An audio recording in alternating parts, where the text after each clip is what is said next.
Hey gang, and welcome again to the Cyrano's Place channel. I'm Coach Kass, and today we're going to talk about the feint. Elements that go into it, why, how to do it. This is a special request from a fencer named Syed from Pondicherry, India, and this video is going to go out to the India Fencing Federation and its members because we're here to train like champions without the resources of champion, but with the heart of champion, and that really seems to be what the India Fencing Federation is all about. So grab your fencing shoes and let's explore some concepts that make a feint attack effective. Come on. Sit. Stay. Now this is my dog, Princess PortaBella Pumpkin. She's our club mutt.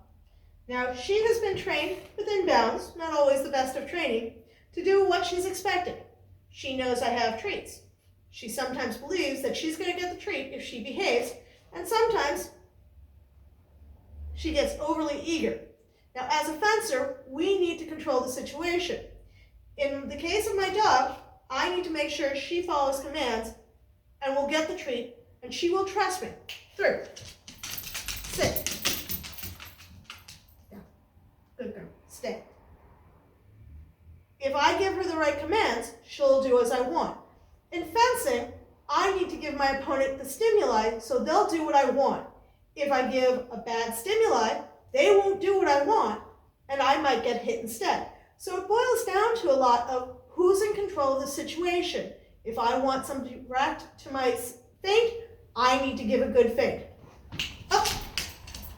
Good girl. Sit. Sit. Good girl.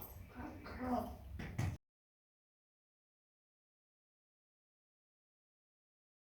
If I give her a proper stimuli, hey. One of the important things about presenting a feint is understanding the nature of your opponent.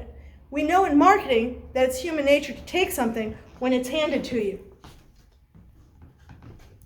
It might end up on a pile 20 feet away, along with a whole lot of other, in the trash, but marketing studies have shown that if you hand something somebody, they will take it. With a feint, you need to understand what your opponent's natural reaction will be to certain stimuli so as to open them up and make the touch. Let's go show you some examples in all three weapons.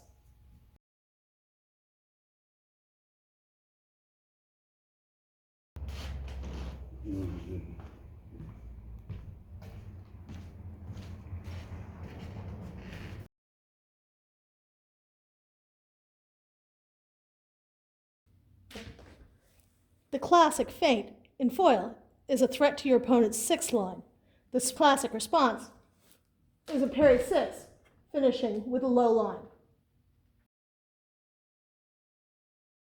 So an initial threat to the high line will result in my defending with a high line, opening up a low line response for a successful touch.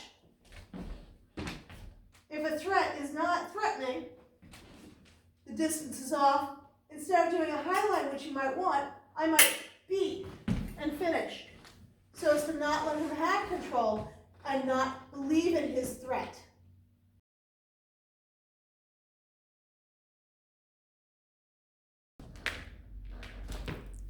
The classic feint in epee is a threat to the toe with a response to the wrist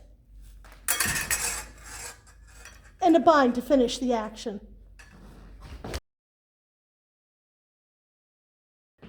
So in epee, if a threat is to the toe, as long as it's believable, I can either defend against it, but more importantly, I can go to the hand, which is a closer target, opening me up for the final action of a bind. If a feint to the toe isn't as believable, I don't feel threatened. Or I can just open it up to do something else, which loses control for the fencer. You've got to make the threat believable.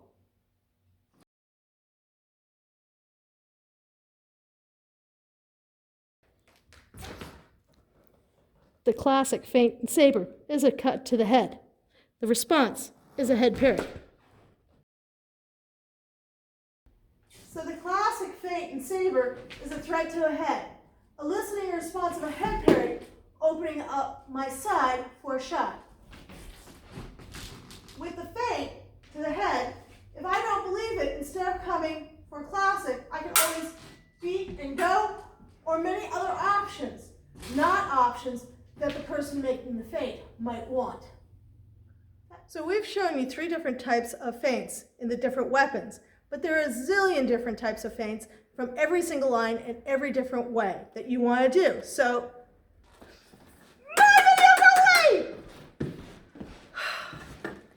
get creative, find different lines to get a reaction.